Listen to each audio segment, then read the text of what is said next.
Tercer bloque del programa y presentamos a nuestra próxima invitada.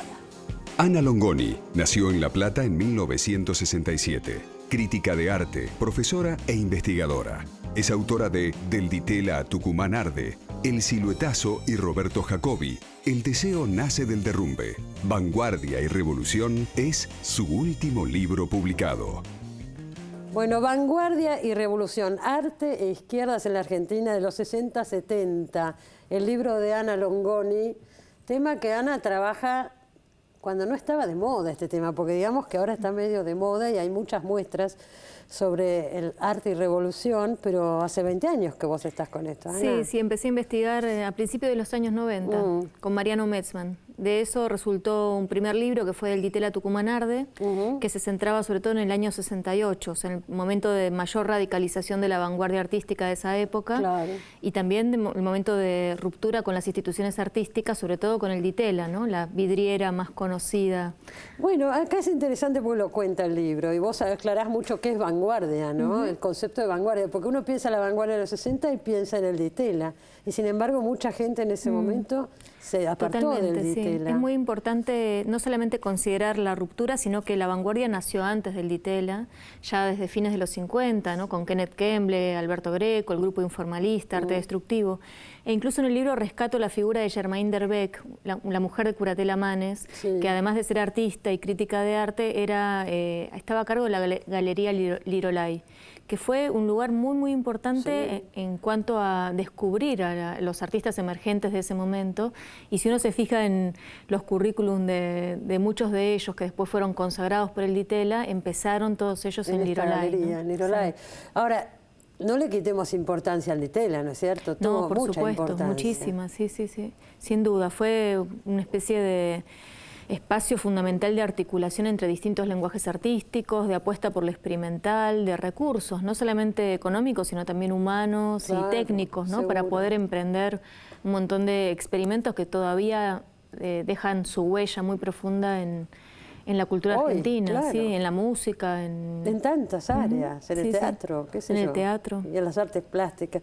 Pero bueno, había sectores por ahí más radicalizados políticamente que se decía que el Ditela era extranjerizante, elitista. Sí, ese discurso sobre todo creo que lo instala La Hora de los Hornos, ¿no? En el 68. La película de Pino Solana, Getino y Vallejos. Pero, sin embargo, mucho de la vanguardia radicalizada políticamente pasó por el Ditela, ¿no? Y de esos artistas hablo en el libro, León Ferrari, Roberto Jacobi, Pablo Suárez, Ricardo Jarreira, que eran artistas muy politizados desde diferentes posiciones políticas y que tuvieron, digamos, su intervención allí, su incidencia. Recordemos que la obra, una de las obras emblemáticas de León Ferrari, que recién comentábamos, estuvo en una muestra que se hizo en Guadalajara, por la Feria del Libro de Guadalajara, el famoso avión. ¿Cómo es que se llama esa? La civilización occidental y cristiana. Eso mismo. Es una obra clave porque es el momento en que irrumpe la política de una manera directa y explícita, ¿no? Y tiene que ver con Vietnam. Con el impacto que tiene sobre la intelectualidad y la clase media argentina, un acontecimiento como la guerra de Vietnam. Después, bueno, el asesinato del Che Guevara es otro momento muy fuerte, ¿no? Muy conmovedor. Y son esos momentos donde, de alguna manera, la vanguardia se ve compelida por la revolución, por esa inminencia de transformación radical que estaba tan presente en esa época y que se clausura de una manera terminante con el golpe de Estado del 76, ¿no? Ahí se termina todo esto, que empieza con la Revolución Cubana. Vos, por lo menos en el libro, lo marcás desde ese momento hasta el golpe del 76. Pero esta obra de Ferrari en el Ditela no pudo estar, ¿no? No pudo estar, fue censurada por Romero Bress en el Premio Nacional 65 del Ditela, que se hacía en el Centro de Artes Visuales, dirigido por Romero Bress. Y él le pidió que la retirase pensando que podía herir la sensibilidad religiosa de los espectadores o de los empleados del instituto. Y León, ante ese dilema, dijo, ¿qué hago? Porque además de la civilización occidental y cristiana, había presentado 3 pequeñas cajas que también aludían a las secuelas de desastre y de muerte de los bombardeos. Lo que después siguió haciendo tanto, ¿no? Sí, es un momento clave en su obra porque pasa a la denuncia de la complicidad de la Iglesia con la guerra imperial, como decía León, empieza a ser un vector muy claro en toda su obra a partir de entonces. Me estoy acordando después la prohibición, o por lo menos del escándalo en el centro Recoleta, no hace tantos años. ¿Cuánto En el hace? 2000. En el 2000, sí, ¿no es cierto? Sí, sí. Y en el 2004 la muestra en Recoleta, que primero fue en el ICI, en el 2000, sí, que fue y en 2004 en el 2004 en Recoleta. Que ahí es donde se armó el escándalo más grande, me parece. Sí, porque hubo una intervención judicial. Sí, bueno, mucha gente debe recordarlo. Pero vos tomás los hechos más radicalizados, por ejemplo, a partir de Tucumán Arde. Tucumán Arde fue medio un hito, ¿no? Fue un hito en el 68, sobre el que, como ya te comenté, habíamos trabajado con Mariano Metzman, y lo que en el libro intento reponer es una escena mucho más compleja y variada, ¿no? Porque los mitos, como se ha terminado constituyendo Tucumán Arde en los últimos años, tienen ese peso de parece ser, digamos, exclusivos, únicos. Y sin embargo, alrededor, en esos años, antes y después, hubo muchos otros tipos de experiencia que se propusieron articular arte y política, convertir el arte en una herramienta eficaz de transformación social. Sacarlo un poco de los espacios institucionales, museos, galerías, llevarlos a la calle. Exacto. ¿No? Entonces manifestar políticamente desde el arte. Exacto. Entonces exploro como diferentes estrategias que van desde estrategias, digamos, de articulación internacionalista, diríamos, de solidaridad con procesos como el de la Revolución Cubana o el de la Unidad Popular en Chile, que fue un vector muy importante de articulación latinoamericana en esos años. O también el muralismo o el vuelco a la gráfica política, que en Guadalajara se ve muy bien ahora en esta muestra. Sí, muchos artistas que optan, transforman su lenguaje pictórico y se vuelcan a hacer afiches originales de afiche, ¿no? Para insistir en una producción serial, múltiple. Ahí sobresale mucho Carpani, Ricardo Carpani. Primero con el muralismo. Él hace murales para la CGT y para otros desde fines de los 50. Desde fines de los 50. Y leyendo el libro me enteré, esos murales no existen más. No existen más. Hay algunos muy deteriorados y mal cuidados, pero la mayoría se ha perdido. Yo que vengo ahora de México, de la Feria de Guadalajara, y uno ve los murales, ¿no? De Orozco, de Siqueiros, de Rivera. Digo, acá hubo murales y no se han mantenido. No se mantuvieron, exacto. Y después hubo murales de carácter más militante, ¿no? O sea, murales que eran efímeros, que intentaban disputar el espacio público, tomar la calle, ¿no?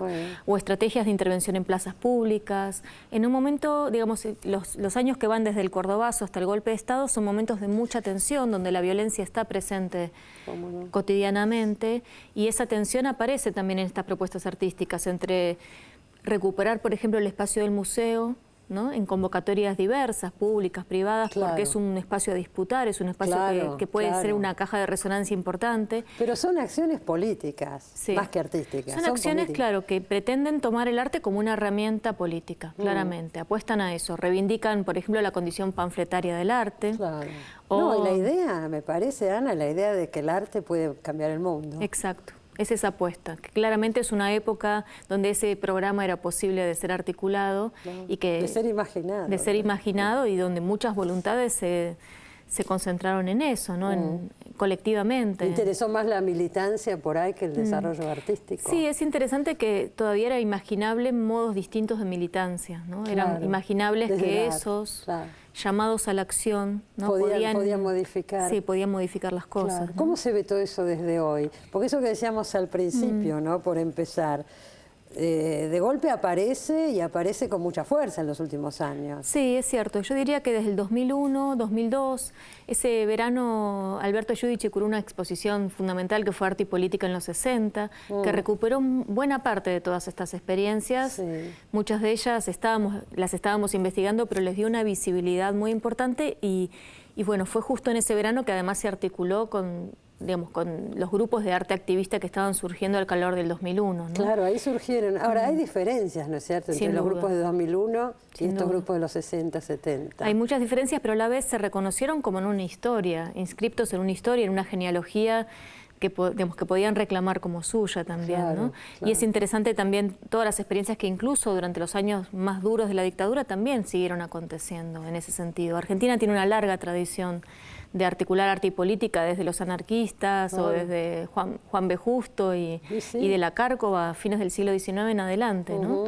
Hay momentos, por supuesto, mucho más potentes o más poderosos en ese sentido, pero es un vínculo que siempre se ha intentado reformular con diferentes respuestas, ¿no? Y me parece que sí, que en el 2001 en adelante muchos grupos, muchos colectivos de arte activista, de arte callejero, reconocieron en los 60, 70 una escena fundante, ¿no? Claro. También es interesante cómo después se recuperó el siluetazo, prácticas de movimiento de derechos humanos, claro, durante la dictadura, que también tuvieron mucho que ver con, digamos, con el después, ¿no? Claro. Con Ahora, nuestro si uno presente. piensa en el mercado del arte, que es tan fuerte, las nuevas tendencias, las instalaciones, todo eso, es como otro mundo, si comparamos, ¿no? Totalmente, sí, es un mundo igualmente. En el libro intento plantear esa paradoja o esa contradicción de cómo incluso esas prácticas que fueron prácticas rebeldes, fueron prácticas marginales al ahí nadie estaba establishment. pensando en un mercado, digo. Por supuesto, ni en una mercancía, ni en algo vendible, o incluso ni siquiera en algo coleccionable. Muchas veces los artistas destrozaban sus propias obras o no las conservaron, porque estaban hechas para el día a día, para la intervención cotidiana, ¿no? Y a pesar de eso, hoy muchos de esos restos están siendo de alguna manera incorporados y al deben mercado. Tener, claro, altas cotizaciones. Una gran paradoja. Aparte, muchos de esos artistas, pensemos León Ferrari, pensemos en Carlos Alonso, hoy tienen cotizaciones internacionales, sí, ¿no? Sí, sin duda.